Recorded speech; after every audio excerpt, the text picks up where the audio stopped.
The message arrived in our family group chat at 4:23 p.m. on a Wednesday, 3 days before Mom's 55th birthday. I was in the middle of reviewing acquisition proposals for my hospitality company when my phone buzzed with a notification from Thompson family. My sister Jessica had typed, "Family discussion. We think it's best if Lily doesn't come home for Mom's birthday this weekend. We don't want any drama on her special day." I stared at the message for a long moment, watching as the other family members started reacting with thumbs-up emojis. My older brother Mark added, "Agreed. Mom deserves a peaceful celebration without any tension." Then came Dad, "We love you, Lily, but maybe it's better if you sit this one out. Family harmony is important." I set my phone down on my mahogany desk and looked out at the downtown skyline through the floor-to-ceiling windows of my corner office. 26 floors below, people were going about their normal Wednesday afternoon routines, completely unaware that somewhere above them, a family was collectively deciding that their youngest member wasn't welcome at their mother's birthday celebration. The drama they were referring to was my decision 6 months ago to finally tell them the truth about what I did for work. For 3 years, I'd let them believe I was struggling as a freelance event coordinator, taking on small weddings and corporate parties to make ends meet. In reality, I was the CEO of Meridian Events, a luxury hospitality company that managed $89 million in annual revenue and had just been featured on the cover of Hospitality Business magazine. The revelation hadn't gone well. Instead of celebrating my success, they'd accused me of lying, of making them look foolish, of being too good for the family now. Jessica had been particularly upset, claiming that I'd made her feel stupid for constantly offering me financial advice and job leads over the years. "You let us think you were poor," she'd screamed during that disastrous family dinner in March. "You let us worry about you while you were secretly rich the whole time." I tried to explain that I'd wanted to know if they'd love me regardless of my financial status, but that had only made things worse. Mark had accused me of playing games with their emotions. Dad had said I'd shown a lack of trust in the family. Mom had been the most hurt of all. "Lily, how could you lie to us for 3 years?" she'd asked, tears streaming down her face. And now, 3 months later, they'd decided that my presence at Mom's 55th birthday would create drama. I picked up my phone and typed back, "Okay." Then I opened my laptop and pulled up the travel confirmation I'd been keeping as a surprise for the past 6 weeks. 2 first-class tickets to Paris, departing Saturday morning and returning the following Sunday. A week-long stay at the Four Seasons Hotel George V, in a suite overlooking the Champs-Élysées. Private tours of the Louvre and Versailles. Dinner reservations at Le Muris and L'Ambroisie. A Seine River cruise with champagne service. Total cost, $47,000. It was meant to be Mom's dream trip, the vacation to Paris she'd been talking about since I was a child but had never been able to afford. I'd planned to surprise her at her birthday dinner with the tickets and a passport rush service to make sure she could travel immediately. But apparently I wasn't invited to her birthday dinner anymore. My assistant Marina knocked on my office door. "Lily, your 5 o'clock is here." "Cancel it," I said, still staring at the travel confirmation on my screen. "And hold my calls for the rest of the day. Is everything all right?" I looked up at Marina, who'd been with me for 2 years and had become more than just an assistant. She was one of the few people who knew about my complicated relationship with my family. "Family issues," I said simply. After Marina left, I sat in my office thinking about the past 3 years. About all the times I'd bitten my tongue when Dad lectured me about fiscal responsibility, while I was secretly managing a multimillion-dollar business. About Jessica's constant offers to help me network for better opportunities, while I was being courted by Fortune 500 companies for consulting contracts. About Mom's worried phone calls asking if I was eating enough, if I could afford my rent, if I needed money for groceries. All while I was living in a $3.2 million penthouse and driving a Tesla that cost more than Dad's annual salary. I kept the charade going because I'd wanted to see who they really were when they thought I had nothing. And now I had my answer. My phone buzzed with another group chat message. "Jessica again. Just to be clear, we're having the party at Olive Garden like planned. Lily, maybe you could send a card or something." Olive Garden. For Mom's 55th birthday, they were taking her to Olive Garden. I picked up my phone and called the concierge service I used for special arrangements. "Meridian Concierge, this is David. How can I help you today, Ms. Thompson?" "David, I need you to arrange for a special delivery tomorrow morning." "Of course. What kind of delivery?" "I need a set of travel documents delivered to Patricia Thompson at 847 Maple Avenue. First-class tickets to Paris, hotel confirmations, restaurant reservations, the whole package." I want it delivered as a birthday surprise with flowers and champagne. That sounds lovely. Should we include a card? Yes. Right. Happy 55th birthday, Mom. You deserve to see the world. Love, Lily. And if she has questions about the trip, include our 24-hour concierge number. Tell her everything is taken care of and she just needs to pack a bag. After I hung up, I leaned back in my chair and tried to imagine Mom's face when she opened the package. Would she be excited? Confused? Would she call to thank me, or would the family convince her not to go? My phone rang 20 minutes later. Lily. Her voice was shaky, emotional. Hi, Mom. Sweetheart, I just got the most incredible package. Tickets to Paris? A week at the Four Seasons? Lily, this must have cost a fortune. You've been talking about visiting Paris since I was 10 years old. I wanted to make it happen for your birthday. But honey, I can't accept this. It's too expensive. Mom, I can afford it. Lily, I know you said you were doing well with your business, but this is thousands of dollars. 47,000, actually. I heard her gasp. $47,000? Lily, that's more than your father makes in a year. I know. Sweetheart, how can you possibly afford to spend that much money on a vacation? I looked around my office, at the awards on my walls, at the view of the city I'd helped shape with my events and developments. Mom, can I tell you something? Of course. When I told you all about my business 6 months ago, you thought I was exaggerating. We thought you were trying to make yourself sound more successful than you were. I was actually downplaying it. There was a long pause. What do you mean? I mean, my company generated $89 million in revenue last year. I have 127 employees across 4 states. I'm not just doing well, Mom. I'm incredibly successful.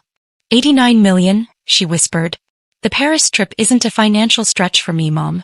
It's a Tuesday afternoon impulse buy. I could hear her crying softly on the other end of the phone. Lily, why didn't you tell us how successful you really were? Because I did tell you and you didn't believe me. You accused me of lying and playing games. We thought you were exaggerating to make us feel better. No, Mom. I was trying to share my success with the people I love and you made me feel like I was bragging. Oh, sweetheart, I'm so sorry. Mom, do you know what the family group chat said today? What group chat? I realized she hadn't seen the messages. Jessica had probably created a separate chat without Mom to discuss excluding me. Never mind. The important thing is your birthday. Are you going to go to Paris? I don't know. It's so sudden and I don't even have a passport that's current. The concierge service can expedite your passport. You could be on a plane Saturday morning. But what about my birthday dinner with the family? I felt a stab of pain. What about it? Well, we're all supposed to go to dinner Saturday night. You were supposed to be there too, but Jessica said you couldn't make it. So that's how they'd framed my exclusion. Not that they'd uninvited me, but that I couldn't make it. Mom, would you rather spend your 55th birthday at Olive Garden with the family, or sipping champagne at the top of the Eiffel Tower? Lily, that's not fair. I love my family. I love our family too, Mom. But sometimes love means recognizing when people are treating you poorly. What do you mean? I realized this was the moment. The moment to tell Mom the truth about what had really happened in that group chat. Mom, the family didn't want me at your birthday party. They said my presence would cause drama. That's not. Who said that? Jessica. With Mark and Dad's agreement. They uninvited me from your birthday celebration because they're still upset that I'm more successful than they thought I was. The silence stretched so long I thought the call had dropped. Mom, are you there? I'm here, she said quietly. Lily, is that really what happened? Check the family group chat. Look at the messages from this afternoon. I waited while she presumably looked at her phone. Oh my God, she whispered. Lily, I had no idea. I thought you just couldn't make it because of work. Tao, you know. This is unacceptable. You're my daughter. Of course you should be at my birthday celebration. Mom, it's okay. I understand why they're uncomfortable with me now. No, it's not okay. Lily, you're successful and accomplished, and instead of celebrating that, we made you feel ashamed. What kind of family does that? I felt tears starting to form in my eyes. This was the reaction I'd been hoping for 6 months ago. So what do you want to do about your birthday? I asked. I want to go to Paris, she said firmly. And I want you to come with me. Mom, the tickets are for you and Dad. Your father can go to Olive Garden with Jessica and Mark. He can explain to them why his wife is spending her birthday in France instead of at a chain restaurant. I couldn't help but smile. Are you sure? Lily, my daughter just offered to take me on a $47,000 vacation to the city of my dreams. I'd be crazy to turn that down for breadsticks and salad. The next morning, my concierge service called to confirm that Mom's expedited passport would be ready by Friday afternoon. By Thursday, she called me 3 times with questions about what to pack and whether she needed to learn any French phrases. Friday evening, Dad called. Lily, your mother says she's going to Paris tomorrow instead of coming to her birthday dinner. That's right. She says you're taking her. I am. Lily, this is ridiculous. She should be with her family on her birthday. She's going to be with family, Dad. She's going to be with me. You know what I mean. With all of us. Dad, all of you uninvited me from her birthday celebration. You can't complain when she chooses to spend it with the daughter you excluded. We didn't uninvite you. We just thought. You thought it would be better if I wasn't there because my success makes everyone uncomfortable. There was a long pause. Lily, that's not what we meant. It's exactly what you meant. And now Mom gets to choose between a family dinner at Olive Garden with people who are embarrassed by their daughter's achievements, or a week in Paris with the daughter who loves her enough to make her dreams come true. When you put it that way. That's the only way to put it, Dad. Saturday morning, I picked Mom up at 5 a.m. for our flight to Paris. She was practically bouncing with excitement, clutching her new passport like it was made of gold. I can't believe we're really doing this, she said as we settled into our first-class seats. Believe it, Mom. You deserve this. As our plane took off, Mom looked out the window and then at me. Lily, can I ask you something? Anything. Are you happy? Really happy? I thought about the question. About my successful business, my beautiful apartment, my financial security. About the family who had made me feel unwelcome at a birthday celebration. I'm happier now than I was yesterday, I said. Why? Because yesterday I was successful but lonely. Today I'm successful in sharing Paris with my mom. He took my hand and squeezed it. I'm proud of you, sweetheart. Not because of your money or your business. I'm proud because you're generous and kind and you still love us even when we don't deserve it.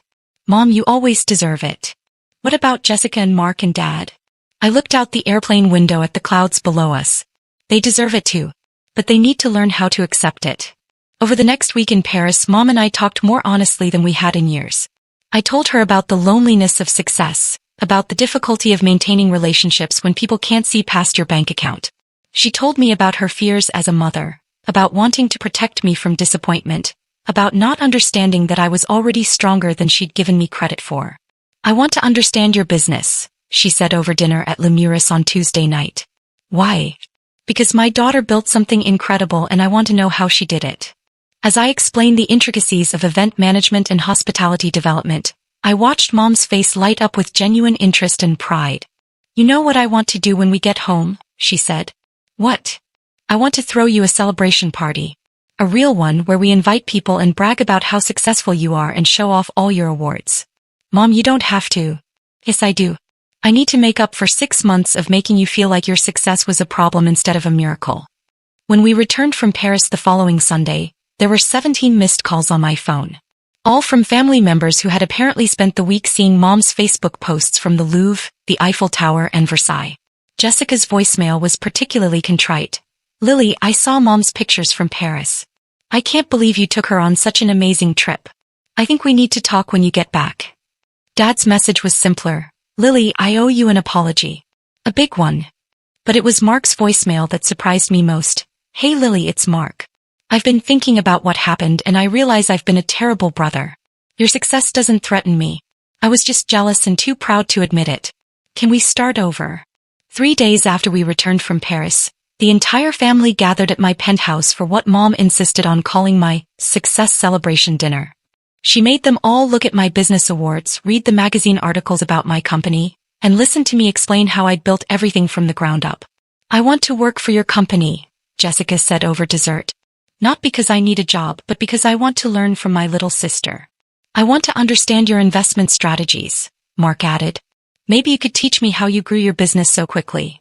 Dad was quieter, but when he finally spoke, his words carried more weight. Lily, I'm proud of you. Not just for your success, but for your character. You had every right to write us off after how we treated you, but instead you took your mother to Paris and gave her the trip of a lifetime. As I looked around my dining room at these people who had hurt me and excluded me and finally learned to celebrate me, I realized that sometimes the most expensive gift you can give someone isn't a $47,000 vacation. Sometimes it's the gift of showing them who you really are and giving them the chance to love that person properly. Same time next week? I asked as they were getting ready to leave. Same time next week, Mom agreed. But Lily. Yeah, Mom. Next time someone in this family has a birthday, we're not going to Olive Garden. I laughed. Where are we going? Wherever you think we should go. You clearly have better taste than the rest of us.